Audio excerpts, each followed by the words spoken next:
Hello and welcome back to StarTropics. Let's continue on through our lost tunnel here.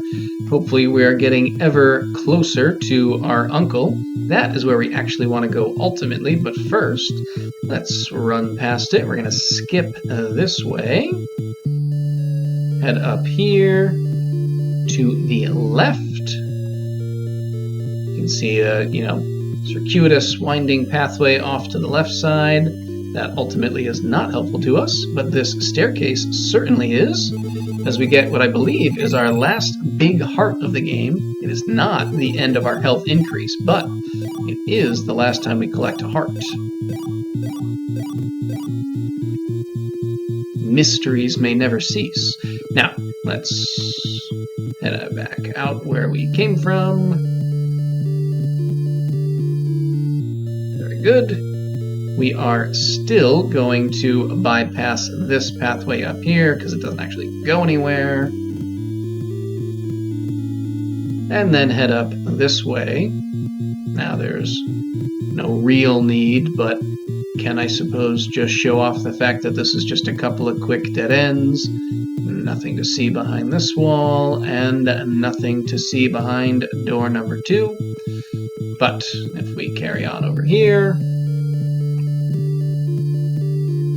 we come up where we actually want to go, to the second half of the kind of level here in this chapter. But first, we find this big rock. What is this big rock? It looks like metal melted by some great heat. It has 3 holes where something used to be.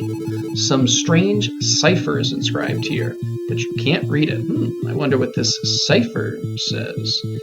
Mayhaps we will find out in the future. Until then.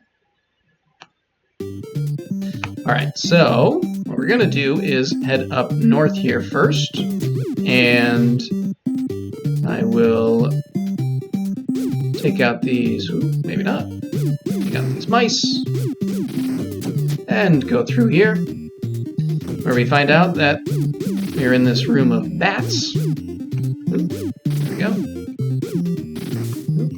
Oh my goodness, just died. And that does nothing for us. There's no way to go out up here, there's no way to go up through here, so perhaps we missed something back in this room. And, in fact, we did. So we can go through this wall, and we find this area over here, but there's no way to get through here either. However, we do see that door down there, and from that we can deduce that perhaps we missed a secret even earlier on. So if we go back to the very first room, and we obviously could have done this right from the beginning, and we walk over to the right, we will pass through this wall, and find the actual path that we need to travel. There's a good number of secret paths in this dungeon, so let's take out the mice. I suppose we can leave those hearts for the next weary traveler. Now this room is difficult if you don't do it well, and I often don't. So these knives are fairly easy to dodge if you're going the right way. If you try to actually outrun them, or you get trapped trying to move laterally and you can't jump over these double spaces, then you can easily get hurt. But if you stay more horizontal, or vertical rather, you can get past them pretty easily. Now, as far as I'm concerned, this sub-weapon is a shuriken, but I think they are actually called asterisks, which doesn't make any sense to me, but that's okay.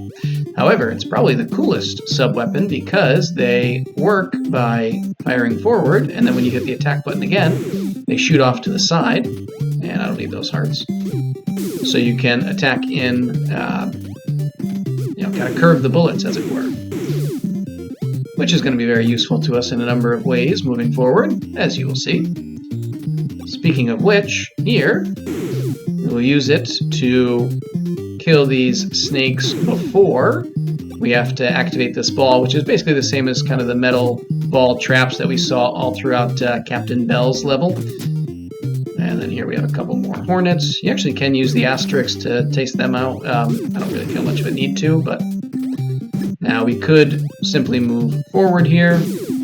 However, we want to go to the side first, although we actually don't need to because the only thing in here are some hearts. But I still appreciate the offer, and as you can see, jumping on all these other squares does nothing. So let's depart and hopefully not get hit by these little gnat guys as they respawn. And we can just run right past them. Another bat rune. Take them out easily enough. There we go. Alright, now you have these little kind of globfish guys, whatever they're called, I don't remember. And then those, these are kind of like the, oh goodness, I can't believe I can't remember what they're called. In Zelda, when you're struck by them and lose the ability to attack temporarily, they don't hurt you in and of themselves, but obviously, blobfish, not globfish, obviously they cause problems as you're trying to fight other enemies. Now, here you want to go through this secret path through the wall, and you could just continue on, but if you go up here and walk on this square, find a nice little secret path down here with some goodies for us to use.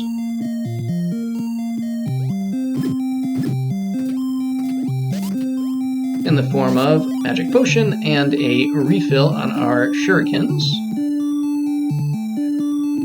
I don't care, that's always what I will call them. Now, I suppose we can pick this up for no reason. We'll open this door here and be introduced to our first kind of mini-boss, which is, I think they're called hoodoo dolls. Obviously, this is just one of them, but we will face more later. Anytime that you are in their vision, they'll fire those shots off that travel, I don't know, most of the way across the screen. The shots don't do a huge amount of damage, but physical contact with them does a huge amount. So you want to be very cautious to avoid that.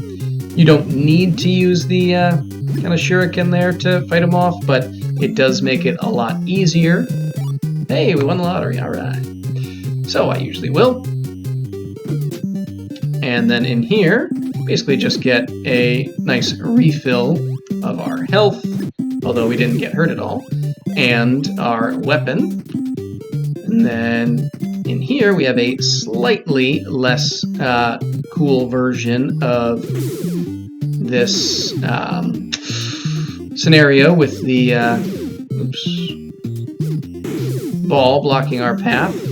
Still, using a few more of the shuriken than we might like, get past it without any difficulty.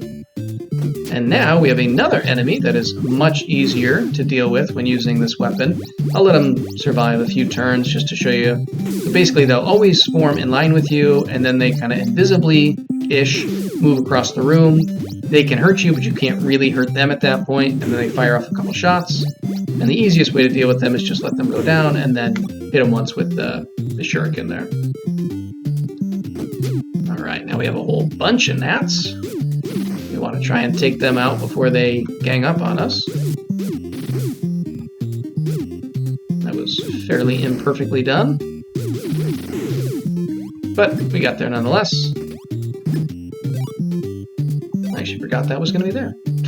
I was just jumping from instinct. Alright, now, this is a little bit harder, where we're going to have to deal with two of them at once, but once you're used to the pattern, it's not really very difficult at all. When you're not used to it, they can be very problematic and annoying. Now, there's really nothing much here, just some more of these blades to dodge. We might as well just carry on.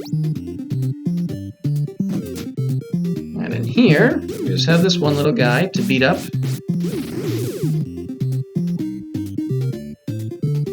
And proceed onward. Now we have all of his friends, but we don't actually need to fight them at all, and we might as well just leave, because they don't do anything for us. Ooh, I think I forgot something. I did. Whoa, whoa, whoa. Nope, in this room, before we leave, we want to walk through the wall right here, and collect some bonus shuriken. Just as a little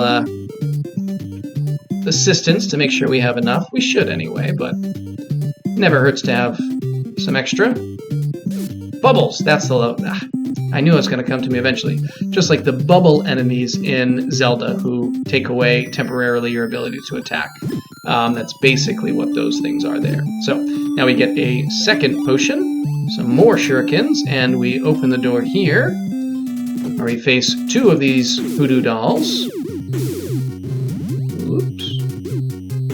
Now, obviously nothing else much has changed about them, but having two of them on screen just makes it that much more difficult to dodge their attacks, and maybe more so than the attacks, their physical bodies, because like I said, that causes far, far more damage. I don't know what I was shooting at right there. You can try and line up with them and hit them with both. I honestly have no idea if that does extra damage or not. It might. It is a little bit easier to hit them that way, but doesn't really provide any further benefit. And there we go, we've taken care of them. And now we have one final secret, which is in this pathway right here. The lights will turn off, but if we walk through the wall right here, we can jump around and... where is it? Collect some hearts there, and a few extra shuriken to take with us as we face the actual boss, which is the something twins that I don't remember their name. Now you jump all the way to the left, you can get some heart refills that I probably should have left, but I didn't. And then what we need to do is basically use our shurikens to hit at their mouths. I find standing here and jumping between these two to be the easiest way to deal with it. I'm not really paying attention to what I'm doing. You can jump, you can do it from anywhere, but I just find this to be easiest.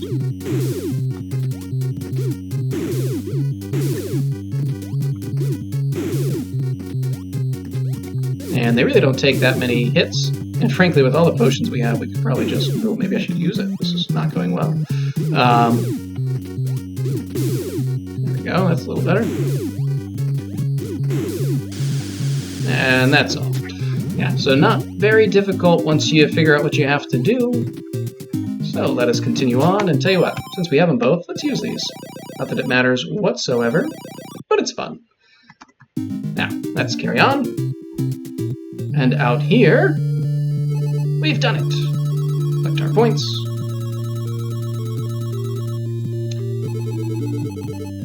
Alright.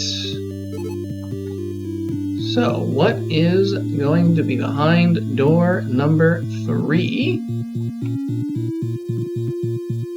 As we continue on this nice little circular pathway. That certainly could have been a lot shorter. We need to reach the end almost.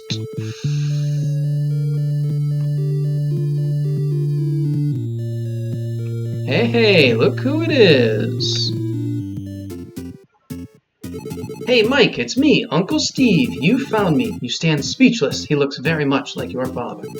Uncle, are you all right? Yes, I'm all right, but you're fantastic. I'm very proud of you, Mike. Let me tell you what really happened, or what happened. Listen carefully.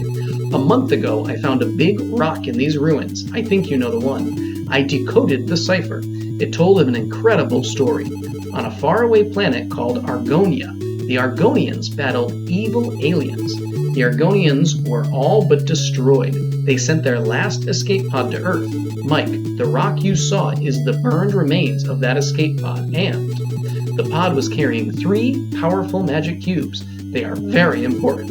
The evil aliens chased those magic cubes to Earth and abducted me to get at them. The story is complicated. Do you want me to repeat it? No, I do not. The aliens forced me to reveal the location of the magic cubes. I'm ashamed. I was too weak. Now they've taken them from the big rock. The magic cubes must have been sent to Earth for a reason. Mike, please get them back from the evil aliens. You respond bravely. I will go to the alien spaceship and get them back. Mike, leave me here. I'll be okay. Good luck. Please keep in mind that we are a 15-year-old high schooler who happens to be kind of good at baseball. Now, just so you know, you can go back and talk to Uncle Steve, and he will tell us, did you get the bananas out of your ears? If you say no, then he'll just repeat the whole story, which we don't want. So we'll say yes. Mike, leave me here. I'll be okay. Good luck. So just another bananas in the ears reference.